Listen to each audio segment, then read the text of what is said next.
ADX Florence Death Row Exposed. Smash that subscribe button, drop a like, and leave a comment if you're ready to step into the darkest prison on earth, because once you enter the story, there's no turning back. The alarm screamed through ADX Florence at 2:17 a.m. Red lights flashed down the concrete corridors of America's most feared prison, cutting through the silence like a warning siren in a war zone. Guards sprinted towards cell block D, boots slamming against steel floors. Somewhere inside the Supermax fortress, a man on federal death row had just been found unresponsive inside a locked, single-man cell designed to be escape-proof. The prisoner's name was Marcus Holloway. Convicted of orchestrating a multi-state crime ring that left 6 people dead, Holloway was one of the most dangerous inmates in the federal system. He lived in near-total isolation, 23 hours a day in a concrete box, meals slid through a slot, no human contact, no voice except his own. But when guards opened his cell that night, they found something that made even veteran officers step back in fear. Holloway was slumped against the wall, eyes wide open, lips blue, hands clenched around a torn piece of paper soaked in sweat. There were no visible wounds, no blood, no signs of struggle. Yet the look on his face said he had died terrified. Within minutes, the prison was sealed. No movement, no communication, no one in or out. Warden Thomas Granger stood over the body, his jaw locked tight. He was on suicide watch last year, one officer whispered. But he passed every psych evaluation. Granger shook his head. This isn't suicide. By sunrise, federal investigators arrived. Among them was Special Agent Claire Reeves, a former homicide detective known for cracking impossible cases. The moment she stepped inside Holloway's cell, she felt it. The air was heavy, charged, like something terrible had happened here. The cell was spotless. Too spotless. The mattress was untouched. The sink was dry. The security camera, mounted directly above the door, had stopped recording at exactly 1:58 a.m. 19 minutes before Holloway was found dead. Reeves picked up the torn paper from his hand. Written in shaky ink were 4 words. "They won't let me out." Reeves looked at the cell door. "Who's they?" she asked. A guard swallowed hard. "Inmates don't talk to each other here. No contact. No communication. That's the whole point of ADX." Reeves stared at the camera, then back at the body. Then someone broke the rules. Before anyone could respond, another alarm went off. This time, from the prison's underground storage wing. A restricted area even most guards had never seen. And when they forced open the locked steel door at the end of the corridor, what they found inside would change the investigation forever. The underground storage wing smelled like dust, oil, and something sour that didn't belong in a federal prison. Agent Claire Reeves stepped past the guards and into the narrow concrete corridor. The lights flickered overhead, casting long shadows against the walls. At the far end of the hall stood a steel door marked "Authorized Personnel Only." It had been sealed for years. Now it was open. Inside, rows of rusted lockers lined the walls. Filing cabinets sat half-buried under boxes of old restraints, riot gear, and surveillance equipment. This wasn't storage. This was a forgotten archive. A flashlight beam swept across the room and stopped on something that made Reeves freeze. A chair bolted to the floor. Leather straps hung from its arms and legs. A padded head brace was fixed to the backrest. The floor beneath it was stained dark brown. "Is that blood?" a guard whispered. Reeves knelt, touching the stain with a gloved finger. It was old. Very old. "This isn't prison equipment," she said. "This is an interrogation chair." Warden Granger stepped forward, his face pale. "ADX doesn't interrogate inmates. We isolate them." Reeves stood slowly. "Then why does your prison have a room designed for breaking people?" One of the lockers creaked open. Inside were medical files, psychological evaluations, inmate profiles, all stamped with red ink. "Special Confinement Program." Reeves flipped through the pages. The names were familiar.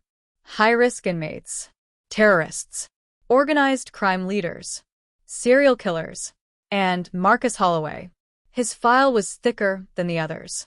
The last page showed a handwritten note from a prison psychiatrist. Inmate reporting auditory hallucinations. Claims voices speak through air vents. Insists guards are lying. Displays paranoia consistent with prolonged isolation trauma. Reeves looked up. He thought people were watching him. They are, a voice said behind her. Everyone turned. Dr. Alan Mercer stood in the doorway. Prison psychologist. Clean cut. Calm. Too calm. ADX Florence uses extreme isolation, Mercer said. Human beings aren't built for it. After months, the mind starts to fracture. After years, reality disappears. Reeves studied him. So, Holloway imagined his fear? Mercer shook his head. No. He feared something real. But whatever he believed was happening to him, no one would take him seriously. Granger crossed his arms. Are you saying he was tortured? Mercer hesitated. Not officially. A silence fell over the room. Then a young guard rushed in, breathless. Agent Reeves. You need to see this. Right now.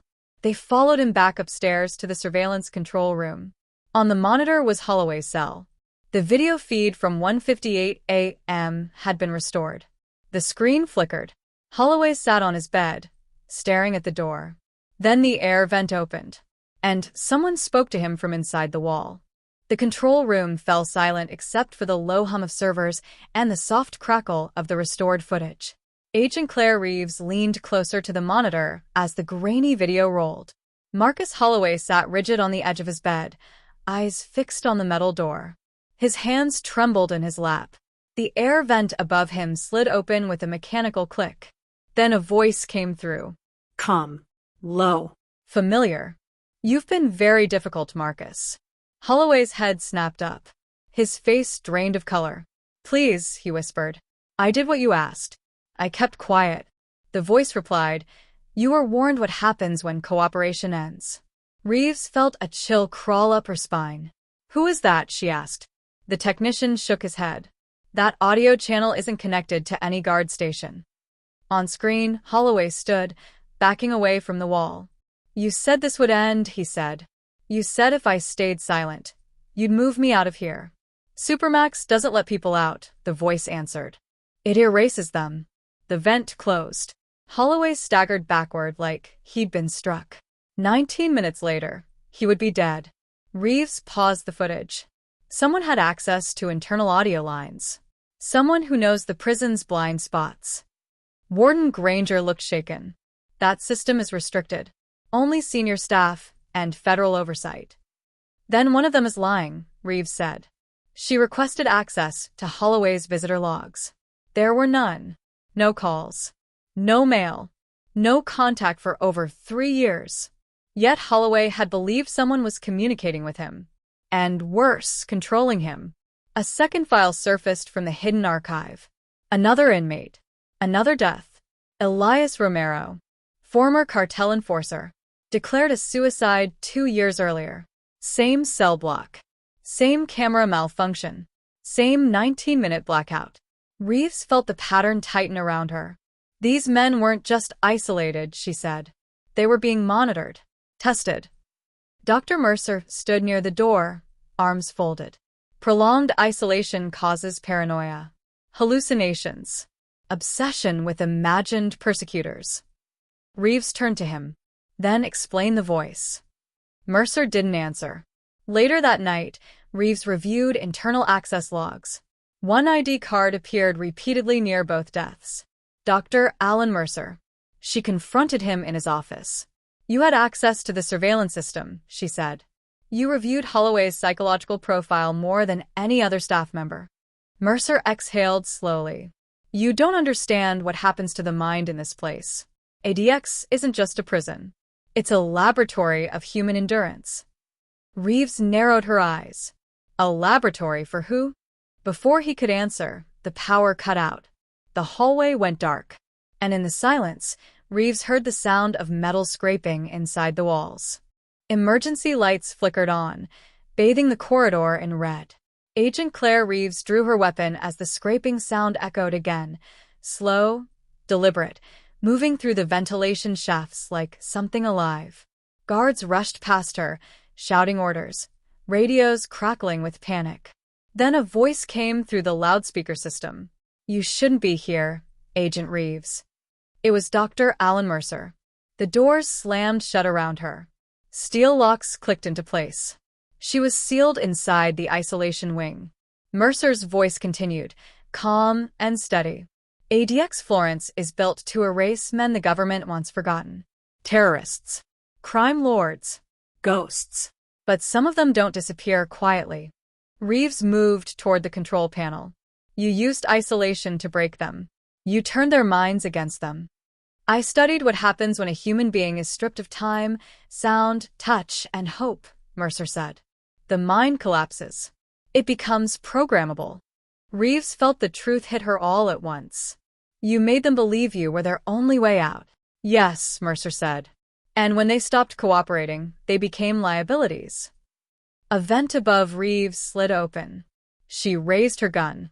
Inside the shaft, she saw wires, microphones, speakers, a prison-wide surveillance network hidden inside the walls. "You build a system to talk to them," she said. "To control them." "Not control," Mercer replied. "Study." Reeves slammed the emergency release lever. The doors unlocked. Guards flooded the corridor, weapons raised. Mercer was arrested minutes later in his office, surrounded by hidden monitors streaming live feeds from death row cells. On his desk lay dozens of psychological profiles marked with the same red stamp. Special Confinement Program. The investigation that followed shook the federal system. A classified program had been running for years inside ADX Florence, testing the psychological limits of extreme isolation. Inmates were monitored, manipulated, and pushed until their minds fractured. Some broke down. Some begged. Some died. Marcus Holloway wasn't paranoid. He was trapped in a system that turned silence into torture.